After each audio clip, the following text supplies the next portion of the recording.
Well, let's get things underway here at the season finale for the 2019 Rotax Max Euro Trophy here in Wackersdorf in Bavaria. It's the first of 3 qualifying heats for the Junior Max class, and your grid is as follows. Olli Pilka put everyone on notice this weekend as he put it on pole position, and alongside will be the Netherlands' very own Maurice Schuring. Gianni Andresani and Nikita Genzer make it a German all-road 2 with Valentin Klus and Christian de Klein rounding out the top 6 positions. Maurice Schmeis, Flint Schuring, Silas Ritter, Michael Heisenberger round out the top 10. With Mylan Ritter, Ethan Kurtzi from South Africa rounding out row 6, with Zen Rudenberg, Lucas Schoenmakers, Marcel Somach and Dante Rapagne rounding out the 16 strong. The format, as always with the Euro Trophy, every single qualification heat for the juniors is 7 minutes plus an additional lap, with the other classes being on 10 minutes plus an additional lap. So we've got plenty of action to keep you entertained throughout the afternoon here on Saturday the 7th of September. So the track is definitely starting to show signs of drying. The standing water puddles will be put aside because it's now about thinking whether there are some drivers that might be gambling with slick tyres. But it just depends on what they're going to be doing, but they're going to be sort of now trying to concertina the field because Pilka's run away a little bit from the rest of the field. So Genzer looks to be trying to keep in position. So Schuring now gets alongside Olli Pilka. The 2 at the front will control the pace as we get set for getting underway here for the very first time this afternoon, the penultimate day of the racing season for the 2019 Euro Trophy campaign. So it's Pilka and Schuring on the front row. Red lights on the starting gantry. 7 minutes set on the clock plus an additional lap as we get into the last part of the formation here. So I'll go through turns 13 and 14 here at this 1,222 metre facility here at the Pro Kart Race Stand Circuit in Wackersdorf. So let's see what happens. Do we go lights out for the very first time? They enter into the tram lines. Do we go lights out?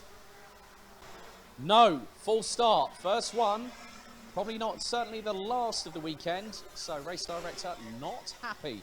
Not everyone was in the tram lines at that particular moment, so it was deemed a false start. So it's Olli Pilka with Maurice Schuring on the front row, Andresani, Genzer, Klus, de Klein, Schmeis, Schuring, Silas Ritter and Marcel Heisenberger rounding out the top 10. Now, I've just had a look at the starting grids a little bit later, and it looks like Mike van Vrucht, as a result of his qualifying performance, and he will end up, I think, in Group C by my reckoning. So we wait for the drivers to get back into the formation. They need to be side by side for the rolling start procedure and in the tram lines and pretty much with each other to get the racing underway here. Come through the third and final hairpin off of turn 12 before the double right-hander here at Wackersdorf, and they will be instructed to slow down very shortly. So yellow flags have been brandished all the way around the track on the formation lap. Do we get going this time around? Second time lucky, maybe. They go into the tram lines, the revs rise on the Rotax racing engines, and we go lights out, heading into turns 2, now into the right-hand sweeper at 3. Pilka's, there's been a multiple car accident off of turn 3, 4 karts involved, 2 in the barriers, and one of them looks to be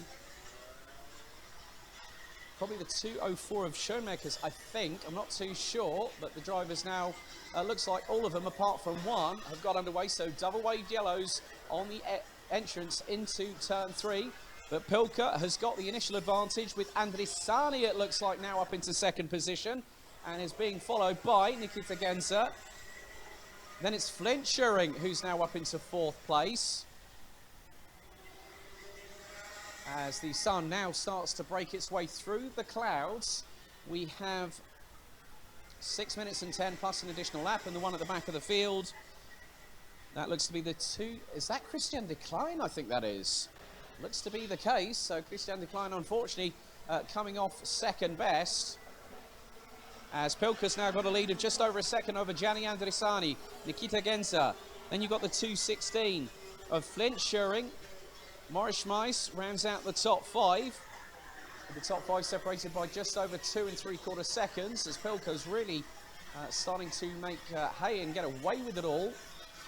But some of the drivers very, very tentative in some of these braking zones, as there's a great little 3-way scrap at the back of the field. That looks to be Schoenmakers, Plus and Decline. Well, it looks to be Heisenberger that's the one that might not be taking any further part in this race, but I can still see, according to the timing, that he's circulating at the minute. And the times are starting to drop. Pilka put in a 1:05. We're now in the 1:02s at the minute, thanks to Pilka. That's his best lap so far. So the gap looks to be further extended between himself and Gianni Andrisani from Germany.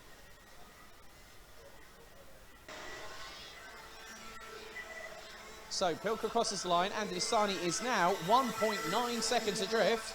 And Pilka, if he's not very careful with that throttle pedal, he's going to be soaring into the 61-second bracket right now. So 1:02.1 from the Polish driver, a 1:02.990 from Gianni Andrisani.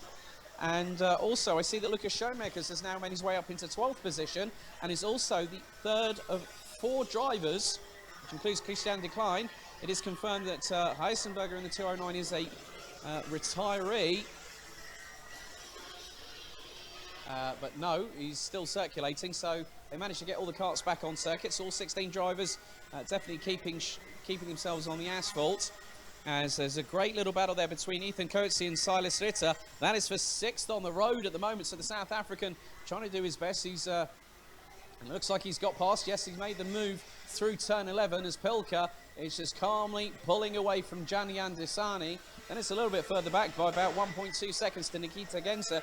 The gap looks to extend right now. 2.9 seconds nigh on is the gap between Pilka and Andrisani. Genza a further nigh 2 seconds off, as Morris Schmeiss has got past, well, he's now up into 4th place. Ethan Coetzee from South Africa now up into 5th place, having got past the number 244 of Silas Ritter.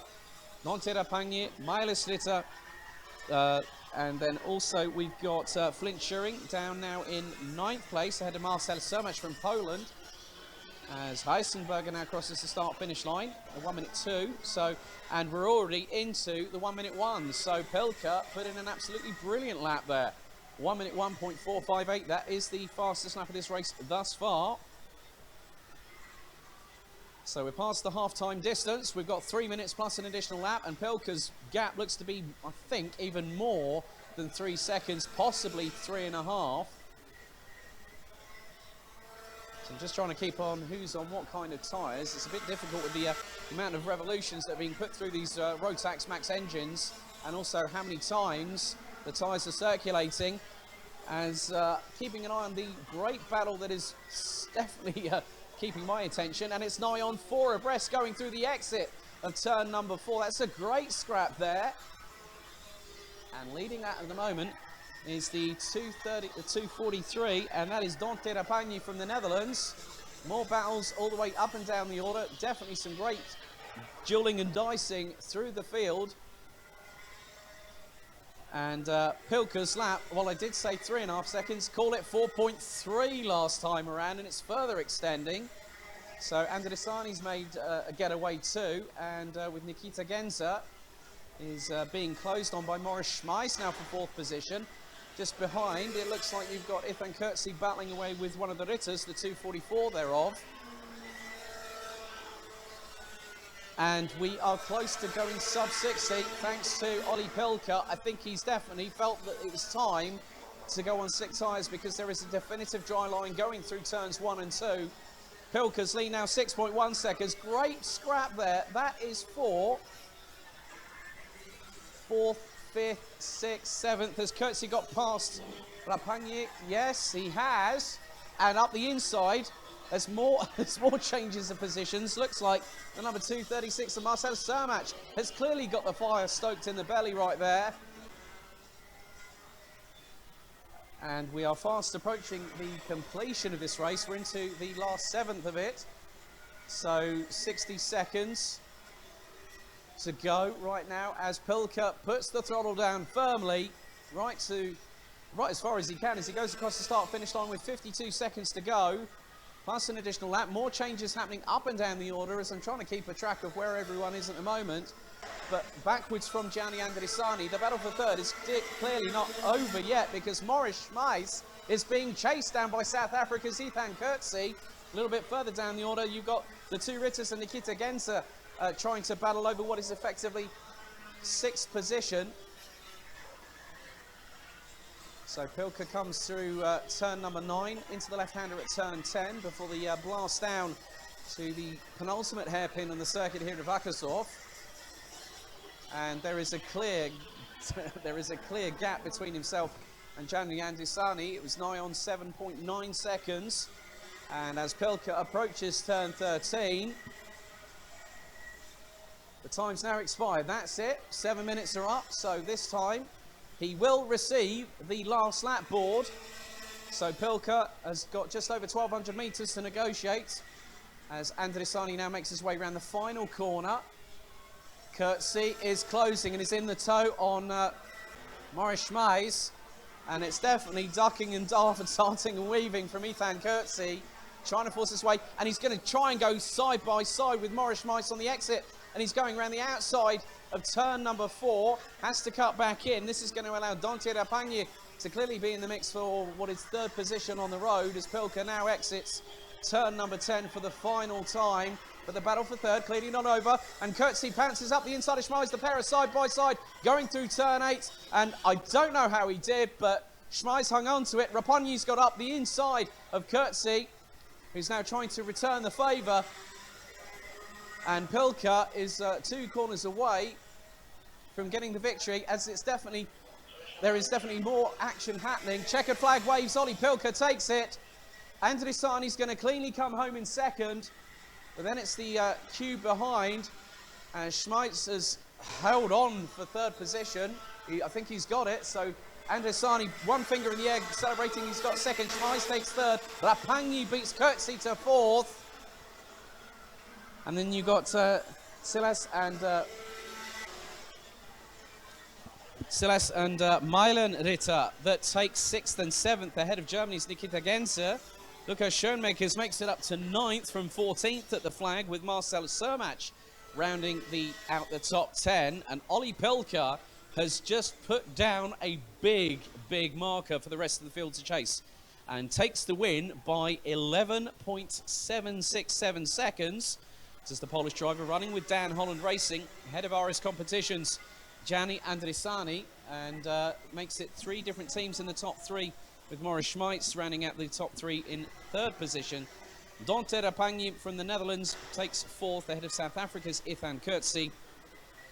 Silas Ritter and Milan Ritter round out the top 7 ahead of Nikita Gensa, Lukas Schoenmakers, Marcel Sermach, Morris Schuring, Flint Schuring rounding out the top 12 with Valentin Klus, Zen Rudenberg, Christian de Klein and Marcel Heisenberger from Austria rounding out the 16 strong, with everyone finishing the first heat of the weekend.